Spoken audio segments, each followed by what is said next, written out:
প্রকৃতভাবে মুমিন হওয়া দরকার, প্রকৃতভাবে আল্লাহওয়ালা হওয়া দরকার। শুধু নামদারি মুসলমান হইয়া কোনো লাভ নাই, নামদারি মুমিন হইয়া কোনো লাভ নাই, নামদারি ঈমানওয়ালা হইয়া কোনো লাভ নাই। তোমার মতো কত ঈমানদার কাফির হইয়া গেছে, হ্যাঁ, তোমার মতো কত ঈমানদার কাফির হইয়া গেছে। ইবলিস ছিল আল্লাহর একজন খাস ফেরেশতা, আল্লাহর ইবাদত বন্দেগী করত, অহংকার করার কারণে আল্লাহ কাফির করে দিলেন, শয়তান করে দিলেন। কারণটা কি?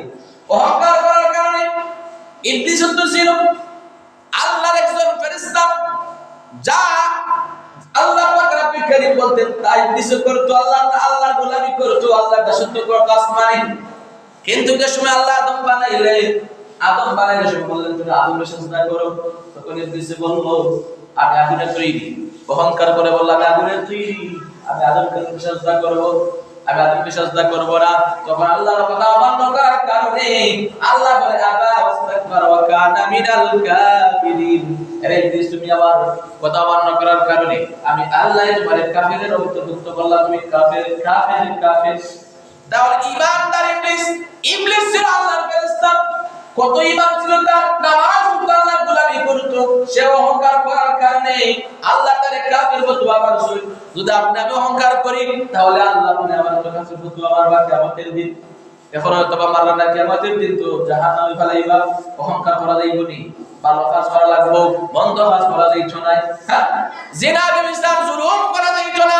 কিয়ামতের দিন আল্লাহর আরশে আজিমের ছায়া করে মানুষের জায়গা হইব 10 গুণ, মানুষের 7 গুণ মানুষের জায়গা হইব।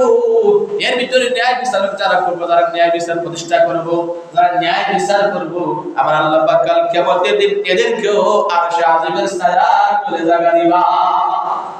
সুবহানাল্লাহ। তাহলে খালি ঈমান দেখা দিলে ঈমানদার ঈমানদার ঈমানদার বললেই হবে না, বললেই হবে না। আমরা ঈমানওয়ালা হতাম, আল্লাহ খুশি করার জন্য আমরা নামাজ পড়তাম, আল্লাহ খুশি করার জন্য কোরআন পড়তাম, জান্নাতে যাওয়ার জন্য আমরা দুনিয়া থেকে ভালো কাজ করে কবরে যেতাম।